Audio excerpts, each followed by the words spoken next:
My name is Alex Rivera. 3 months ago I did something that most people would call completely insane. I paid a professional ethical hacker $1,000 in cash and told him, "Do your absolute worst. Try to ruin my life, but do it legally, do it ethically, and let me film every second of it." This is the true story of what happened over the next 8 hours. It started with a simple question that kept me awake at night: how safe am I, really? I'm 32 years old. I run a YouTube channel with about 50,000 subscribers.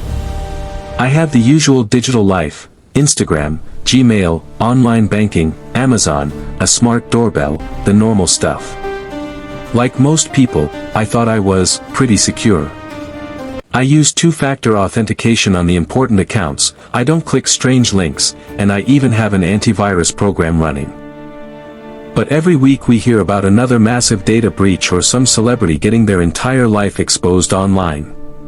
I started wondering, if a real expert turned their full attention on me, how long would I last?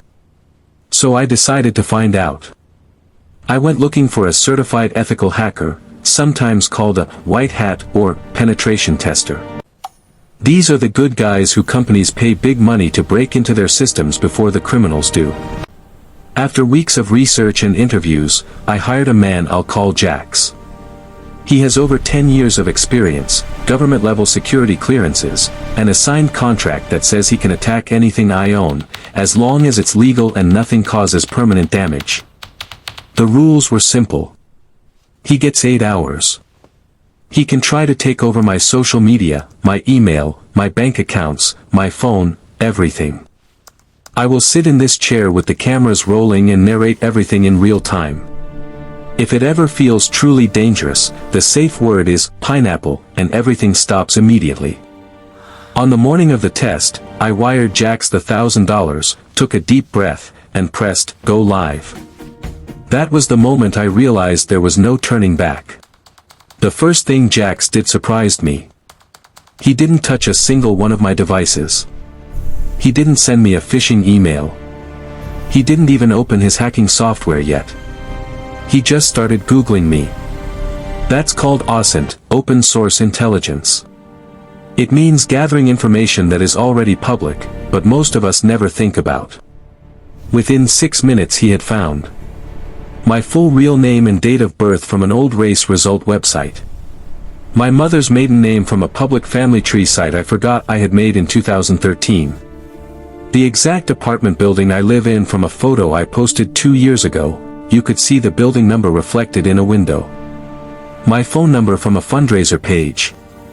An old MySpace account I made when I was 15. He showed me the list on his screen.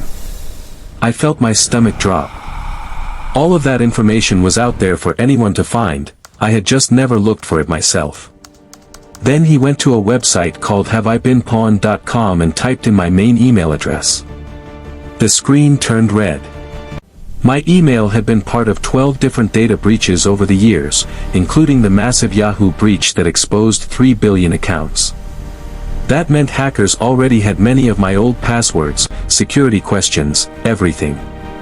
Jax looked at the camera and said quietly, "Alex, the front door to your life is already wide open. Most people just don't realize it."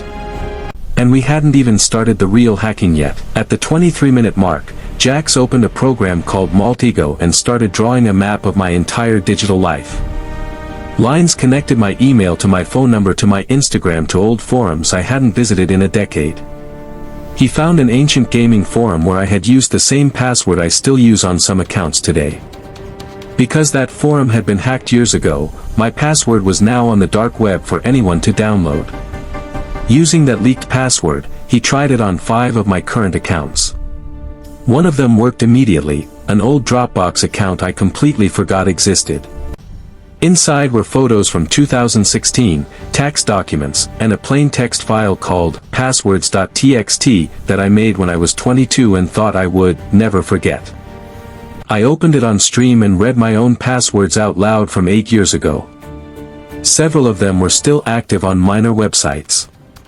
I sat there in silence for a few seconds. The chat was exploding, "Bro, change everything now." But Jax wasn't finished. He used the Dropbox login to request a password reset on my main Gmail, because years ago I had linked the two. Google sent a reset link, straight to the compromised Dropbox email that Jax now controlled. 37 minutes in, he was reading my emails out loud on stream. Everything. Bank alerts, private messages, receipts, calendar invites. He even found the confirmation emails for flights I'm taking next month. I had always thought someone would have to be really good to hack me. Turns out, someone just had to be patient. With access to my Gmail, the rest of my life collapsed like dominoes. Instagram, Twitter, Facebook, TikTok, every major platform lets you reset the password if you can receive the Gmail. Jax clicked "Forgot Password" on every account, intercepted the reset links, and within 12 minutes he was logged in as me everywhere. He didn't post anything evil things. This was ethical, remember. But he did post one thing on my Instagram story that made my heart stop. A selfie of himself wearing a black hoodie, holding a sign that said, "Hi Alex." 50,000 people saw it before I managed to kick him out. Then he went into my Instagram settings and turned on two-factor authentication. Suddenly even I couldn't log back in without his permission. While he had control, he downloaded my entire follower list, my direct messages, my archived stories, everything. He showed the zip file on screen, 47 gigabytes of my life. He looked at the camera and said, "If I was a criminal, I could blackmail you right now with the conversations in your DMs, or I could drain your bank account, or I could destroy your reputation with one post." I had nothing to say. He was right. The scariest hour came when Jax turned to money. Because he had my email and phone number, he attempted something called SIM swapping. That's when a hacker calls your phone company, pretends to be you, and asks them to transfer your phone number to a new SIM card they control.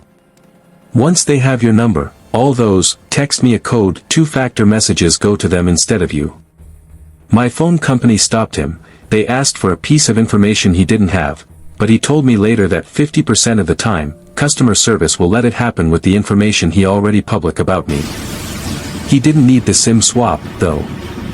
He simply logged into my bank using a saved password from one of the old breaches, then used the "add a trusted device" feature because he was already in my email. 2 minutes later he had full access to my checking and savings accounts. On stream, he opened the transfer page and typed in an amount, $5,000 to a random account. He looked up at the camera, finger hovering over "confirm," and asked, "Should I?" The chat went insane. I shouted the safe word, "pineapple." He immediately closed the tab and smiled. "Good. You still have a line you won't let me cross. That's important." But the message was clear, a real criminal wouldn't have stopped. 8 hours after we started, Jax sent me a 42-page report listing every vulnerability he found and exactly how to fix it.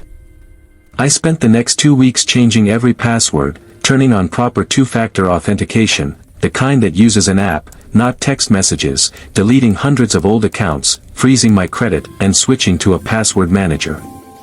My online life is now dramatically safer, but the biggest change wasn't technical. It was mental. I used to think hacking meant some genius in a basement typing code at light speed. The truth is much simpler and much scarier. Hacking is mostly just paying attention to the careless breadcrumbs we all leave behind every single day.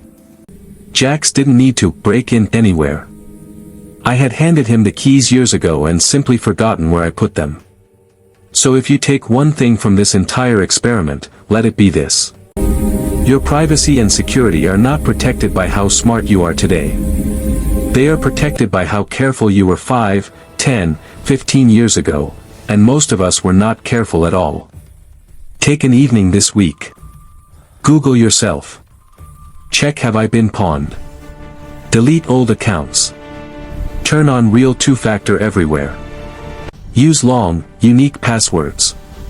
Because if a completely ethical stranger can take apart my life in 8 hours for $1,000, imagine what someone who doesn't like you could do for free. Thank you for watching the scariest day of my digital life. Stay safe out there.